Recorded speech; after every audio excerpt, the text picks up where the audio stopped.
तो बच्चों कैसे हैं आप लोग। आशा करते हैं कि आप लोग अच्छे होंगे, स्वस्थ होंगे और आप लोगों की तैयारी बेहतर चल रही होगी। तो फाइनली आप लोगों का एसएससी सीएचएसएल का 3 जुलाई का फर्स्ट शिफ्ट का एग्ज़ाम हो गया है। 3 जुलाई फर्स्ट शिफ्ट में सभी प्रश्न इस वीडियो में डिस्कस करेंगे, तो इस वीडियो को पूरा ज़रूर देखिए। वीडियो अच्छा लगे तो प्लीज़ वीडियो को लाइक और शेयर ज़रूर करें।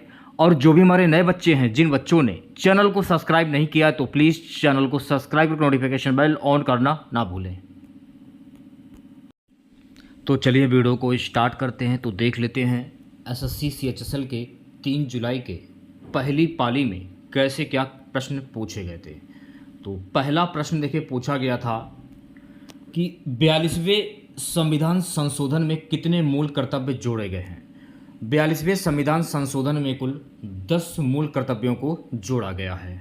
कुछ फैक्ट हैं उनको भी देख लीजिए, क्योंकि एक प्रश्न के कई फैक्ट होते हैं और इन्हीं में से एग्जाम में प्रश्न जो हैं वो पूछे जाते हैं। तो इन फैक्ट को आपको ध्यानपूर्वक देखना है। 1976 में 42वें संविधान के माध्यम से भारत के संविधान में मौलिक कर्तव्यों को जोड़ा गया था। 1976 में 42वें संशोधन के माध्यम से भारत के संविधान में मौलिक कर्तव्यों को जोड़ा गया। तो ये फैक्ट आपको ध्यान में रखना है। संशोधन में संविधान के अनुच्छेद 51A के तहत कुल 10 मौलिक कर्तव्य जो हैं वो जोड़े गए हैं। किस अनुच्छेद के तहत 10 मौलिक कर्तव्य जोड़े गए हैं? अनुच्छेद 51A के तहत। तो ये भी आपको ध्यान में रखना है। भारतीय संविधान में मौलिक कर्तव्य तत्कालीन यूएसएसआर के संविधान से प्रेरित हैं। भारतीय संविधान के जो मौलिक कर्तव्य हैं ये यूएसएसआर के संविधान से प्रेरित है। तो ये भी फैक्ट आपको ध्यान में रखना है। देखिए अक्सर प्रश्न पूछ लिया जाता है कि 42वें संशोधन के अनुसार नागरिकों के 10 मौलिक कर्तव्य थे, 11वें को 66वां संशोधन द्वारा जोड़ा गया था। 42वां संशोधन द्वारा मौलिक कर्तव्यों को संविधान में जोड़ा गया था।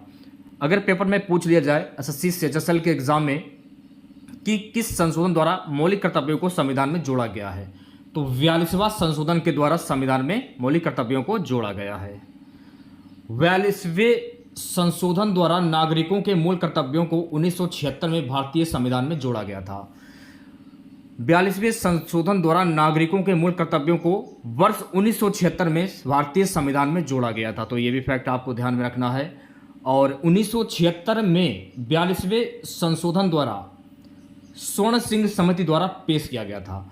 1976 में 42वें संशोधन द्वारा जो समिति पेश की गई थी, किसके द्वारा ये समिति पेश की गई थी? स्वर्ण सिंह समिति के द्वारा ये समिति जो है वो पेश की गई थी।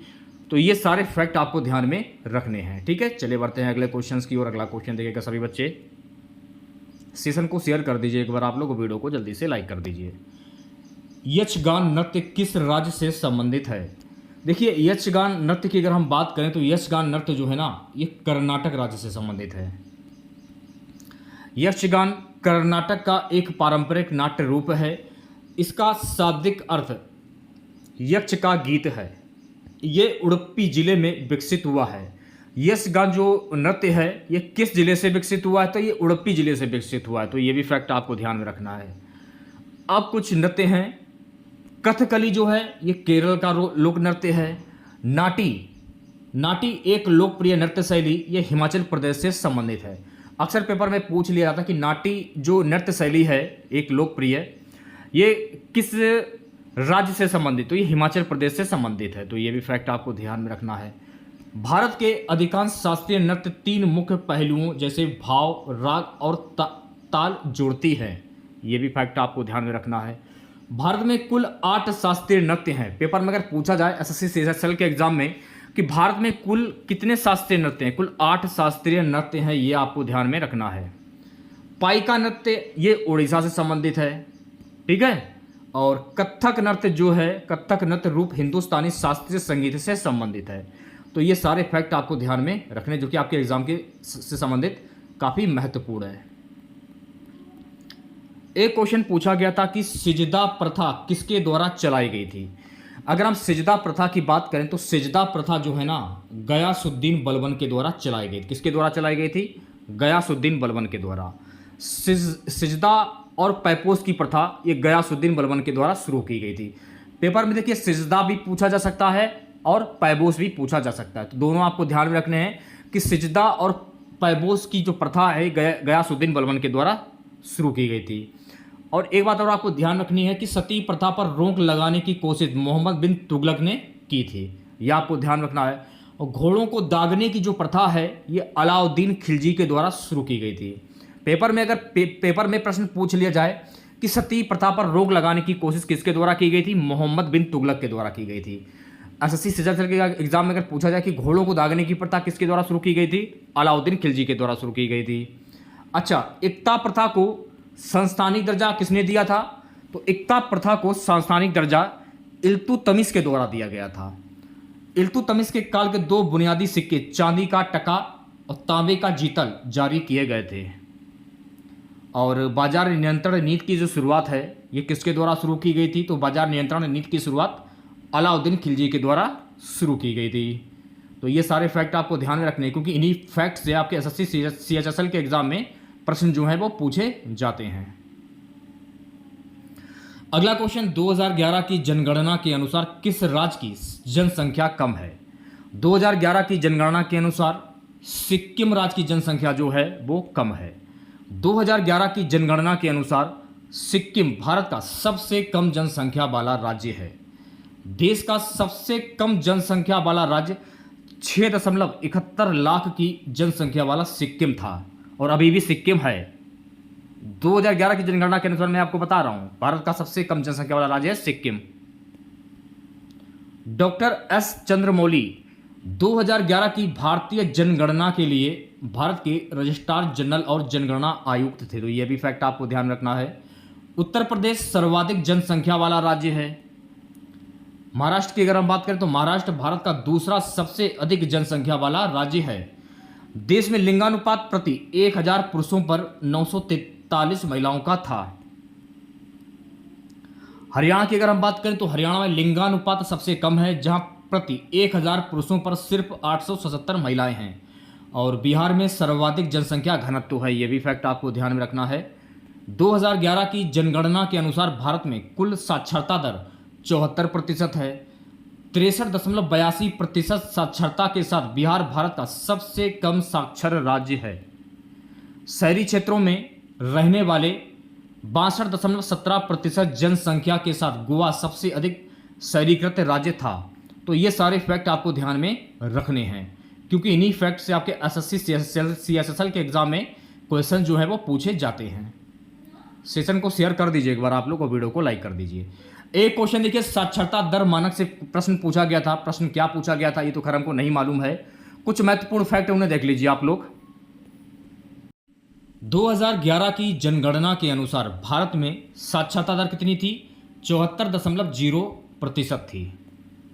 और भारत में साक्षरता दर 7 वर्ष और उससे अधिक आयु के बाद मापी जाती है, ये भी फैक्ट आपको ध्यान में रखना है।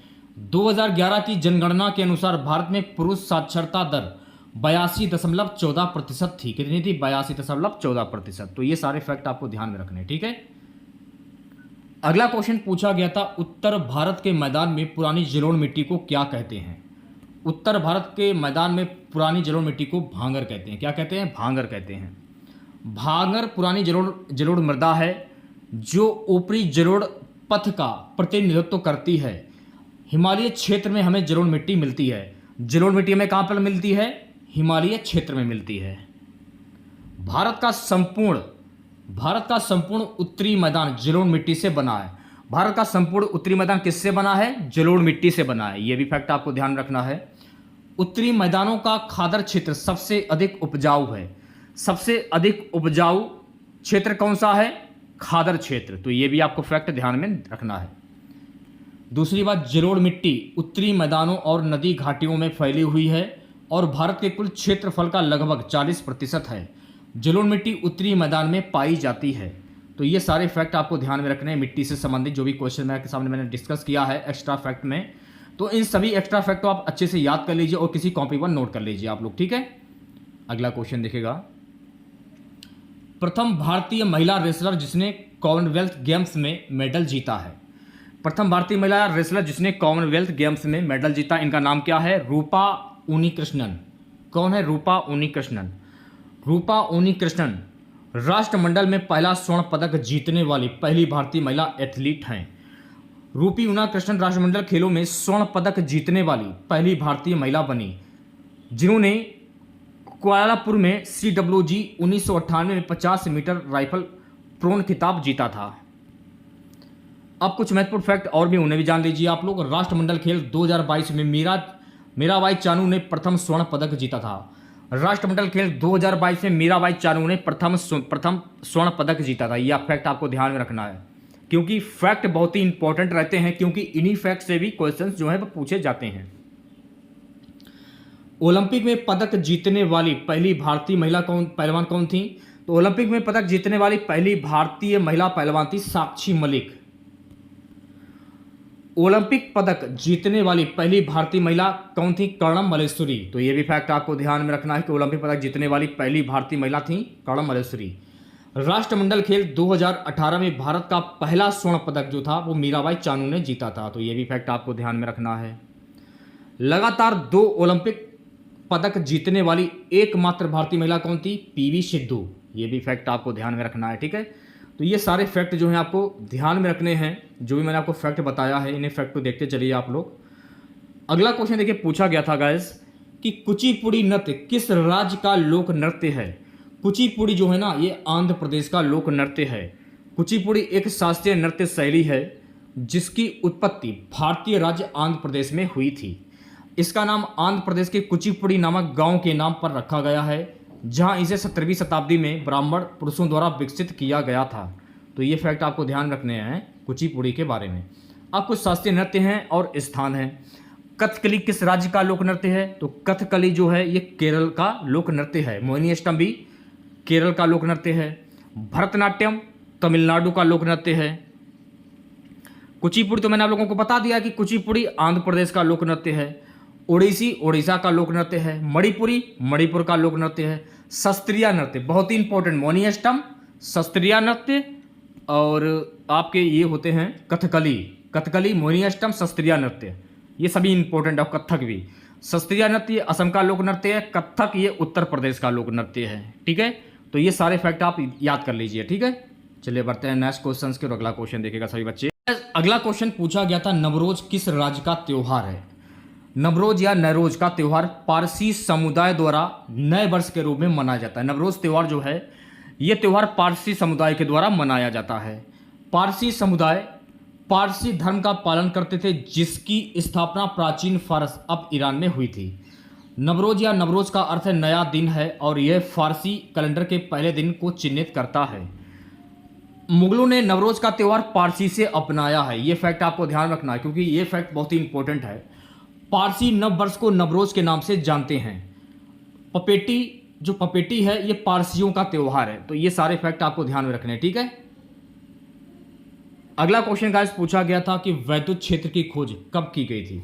देखिए मैं आपको बता देना चाहता हूं कि माइकल फैराडे के द्वारा विद्युत क्षेत्र की अवधारणा पेश की गई थी, ठीक है। और विद्युत चुंबकत्व की खोज किसके द्वारा की गई थी? तो विद्युत चुंबकत्व की खोज हैंस क्रिश्चियन ओरेस्टेड के द्वारा की गई थी। विद्युत धारा के चुंबकीय क्षेत्र की खोज किसके द्वारा की गई थी? तो विद्युत धारा के चुंबकीय क्षेत्र की खोज ओरेस्टेड के द्वारा की गई थी। विद्युत चुंबकीय प्रेरण की खोज किसके द्वारा की गई थी? तो विद्युत चुंबकीय प्रेरण की खोज फैराडे के द्वारा की गई थी। बिजली और विद्युत रॉड एवं द्विफोकसी का आविष्कार किसके द्वारा किया गया था? बिजली और विद्युत रॉड एवं द्विफोकसी का आविष्कार बेंजामिन फ्रैंकलिन के द्वारा की गई थी।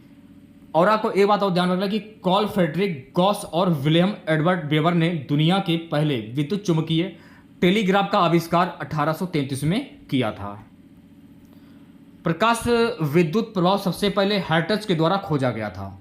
और इलेक्ट्रॉन पर आवेश की खोज किसके द्वारा की गई थी? रॉबर्ट मिल्टन के द्वारा की गई थी। प्रकाश विद्युत प्रभाव की खोज हेनरिक रुडोल्फ हर्ट्ज के द्वारा की गई थी।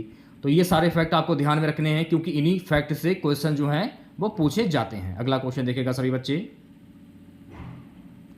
सो गाइस अगला क्वेश्चन पूछा गया था, पहले एशियन गेम्स कब हुए? तो पहले एशियन गेम्स 4 मार्च 1951 को हुए थे। भारत में पहले एशियाई खेलों का आयोजन 1951 में किया गया था।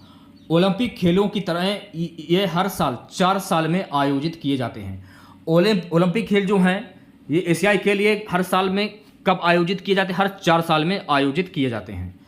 एशियाई खेलों का पहला संस्करण नई दिल्ली में 8 से 11 मार्च 1951 को आयोजित किया गया था। 1954 में वे हर 4 साल में आयोजित किए जाते हैं। खेलों को आधिकारिक तौर पर ध्यानचंद नेशनल स्टेडियम में भारतीय राष्ट्रपति राजेंद्र प्रसाद द्वारा शुरू किया गया था। जापान 24 स्वर्ण, 21 रजत और 15 कांस्य पदक के साथ पदक तालिका में सबसे ऊपर था। तो ये सारे फैक्ट आपको ध्यान में रखने हैं, ठीक है। एशियन गेम से संबंधित जो भी मैंने आपको फैक्ट बताए हैं आप अच्छे से एक बार देख लीजिए और एक कॉपी पर नोट कर लीजिए। अगला क्वेश्चन गाइस पूछा गया था कि गदर पार्टी की स्थापना कब हुई? तो गदर पार्टी की स्थापना 1913 में हुई थी। इसका गठन 1913 में हुआ था। मुख्यालय की बात करें, गदर पार्टी का मुख्यालय कहाँ पर स्थित है? तो गदर पार्टी का मुख्यालय सैन फ्रांसिस्को में युगांतर आश्रम में था और इसकी स्थापना सोहन सिंह भकना और लाला हरदयाल ने की थी। गदर पार्टी का आयोजन संयुक्त राज्य अमेरिका में प्रवासी भारतीयों द्वारा किया गया था। गदर पार्टी का पुराना नाम क्या था? Pacific coast Hindustan association. Ghadar party का नाम 1913 में अपनी पत्रिका गदर के लॉन्च के बाद अपनाया गया था। इसे औपचारिक रूप से 1948 में भंग कर दिया गया था। भगत सिंह नौजवान भारत सभा के संस्थापक थे।